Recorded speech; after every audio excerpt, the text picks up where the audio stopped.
Yo, selamat datang di Freaks Channel. Kali ini Mimin akan membahas tentang manga terbaru dari Jujutsu Kaisen pada chapter 150. Oke, langsung saja. Pertama, seperti biasa, Mimin akan sedikit merecap chapter sebelumnya terlebih dahulu.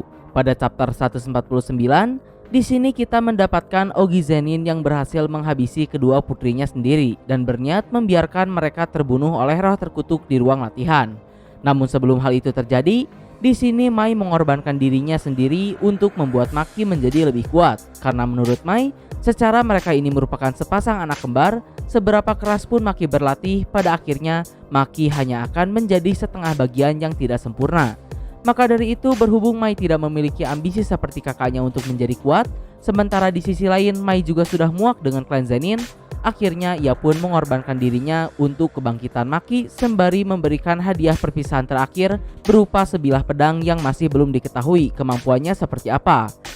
Tapi terlepas dari hal itu, dengan pengorbanan tersebut, Maki pun berhasil meraih kekuatan yang selevel dengan Toji. Dan chapter ini pun ditutup dengan ciamik di mana Maki langsung mengejar Ogi dan menebas kepala ayahnya tersebut tanpa ragu sedikit pun. Nah, pada chapter berikutnya, cover manga chapter 150 ini memperlihatkan Maki dan Mai dewasa yang sedang bersenang-senang di pantai dengan lengan mereka yang terlihat seperti terikat oleh sebuah kain, di mana seperti menunjukkan kalau saat ini mereka berdua telah terbebas dari segalanya, khususnya klan Zenin. Nah, lanjut pada panel pertama, chapter kali ini dibuka dengan perkataan Maki pada Mai untuk memulai penghancuran klan Zenin seperti yang ia minta. Dan ya, setelah kematian Ogi Zenin, ternyata di sana para anggota klan Zenin yang lain langsung menyadarinya, khususnya Regu Kukuru. Jadi sebelum lanjut, di sini terungkap kalau di dalam klan Zenin ini setidaknya ada dua kasta yang sudah ditetapkan, yaitu ada Regu Kukuru dan Regu Hei. Regu Kukuru merupakan sebuah regu yang diisi oleh orang-orang dari klan Zenin yang tak memiliki teknik kutukan, atau simpelnya, Regu Kukuru merupakan tempat bagi orang-orang gagal di klan Zenin. Regu Kukuru sendiri melayani dan berada di bawah Regu Hei. Orang-orang dari Regu Kukuru menghabiskan hari-hari mereka dengan berlatih pedang dan bela diri untuk mengasah kemampuan fisik mereka. Dan sebelum masuk ke sekolah Jujutsu, Maki juga merupakan bagian dari Regu Kukuru ini.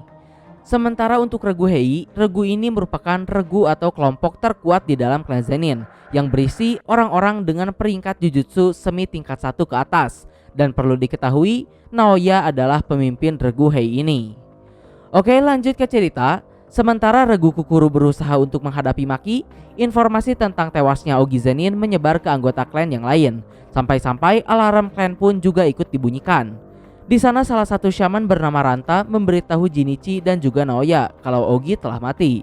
Mendengar hal tersebut, di sini Naoya dan Jinichi cukup terkejut. Sementara di sisi lain, Kapten Regu Kukuru Nobuaki Zenin tidak percaya kalau Maki telah sukses menghabisi Ogi dan beranggapan kalau Ogi Zenin pun tetap bisa dikalahkan jika ia diserang saat tidur atau sedang di toilet. Namun tak lama kemudian, akhirnya Maki pun muncul ke permukaan. Di sana Maki telah disambut oleh pasukan dari Regu Kukuru. Tapi apa yang terjadi berikutnya? Orang-orang dari regu tersebut pun tidak lebih dari sebongkah daging yang tak bisa apa-apa di hadapan Maki saat ini. Sampai akhirnya Maki pun telah selesai menghabisi pasukan yang menghalanginya tersebut.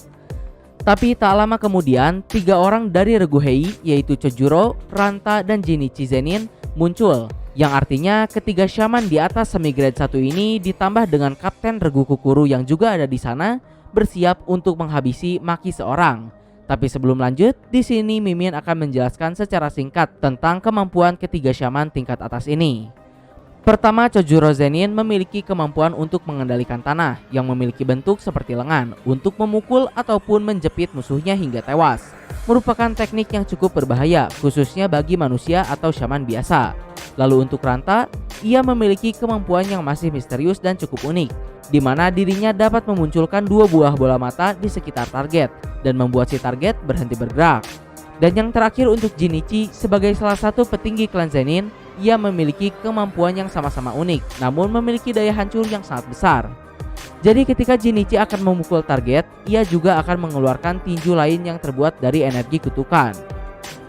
Nah, terkait dengan hal itu, ketiga shaman tingkat atas ini berniat mengeroyok Maki, yang mana sungguh ironis di saat yang bersamaan.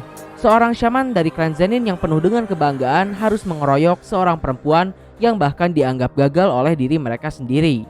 Tapi terlepas dari itu, Maki versus 3 shaman itu pun dimulai. Di awal Maki langsung terkena serangan dari teknik milik Chojuro. Namun gilanya, serangan tersebut bahkan tak membuat Maki melambat sedikit pun. Dan dalam waktu singkat, Chojuro juga Nobuaki langsung terbunuh di tempat oleh Maki. Belum sempat Maki bernafas, Ranta langsung menghentikan pergerakan Maki dengan teknik kutukannya, sekaligus ia memberi ruang untuk Jinichi meluncurkan serangan. Tapi yang menarik di sini, Ranta berkata pada Jinichi untuk jangan ragu menyerang Maki karena keberadaan klan Zenin justru masih ada karena keinginan Toji. Dan tidak hanya itu, Ranta juga bilang kalau saat ini Maki sudah seperti Toji dan maka dari itu mereka harus membunuhnya. Yap, kalimat tersebut merupakan kalimat yang menarik tapi membingungkan di saat yang sama. Dan meskipun begitu, Mimin akan memberikan beberapa opini terkait hal tersebut. Yang pertama tentang kalimat klan Zenin masih ada karena Toji. Dari kalimat tersebut bisa kita asumsikan walaupun si Toji ini dahulu memang dianggap sebagai kegagalan dalam klan, tapi klan Zenin pun sepertinya tahu seberapa mengerikannya si Toji ini. Lalu mengapa Ranta bilang kalau klan Zenin masih ada karena Toji? Menurut Mimin itu karena harga diri Toji. Di sini Toji tidak ingin menghancurkan klan karena ia ingin membuktikan pada klan bahwa ia adalah orang yang layak dan patut untuk dipandang. Bagaimana caranya? Dengan membuktikan bahwa dirinya yang merupakan kegagalan mampu untuk membunuh sang penyihir Jujutsu terkuat Gojo Satoru, yang bisa dibilang berhasil namun juga gagal di saat yang sama. Lalu untuk kalimat yang kedua, Maki harus dibunuh karena memiliki kekuatan seperti Toji. Apa arti dari kalimat tersebut?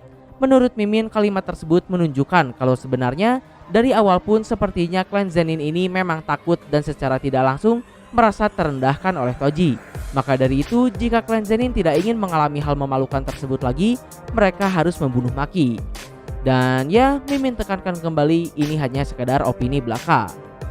Nah oke, lanjut ke cerita. Setelah Ranta berteriak seperti itu pada Jinichi, layaknya Toji, saat ini tak ada satupun orang yang bisa menghentikan Maki.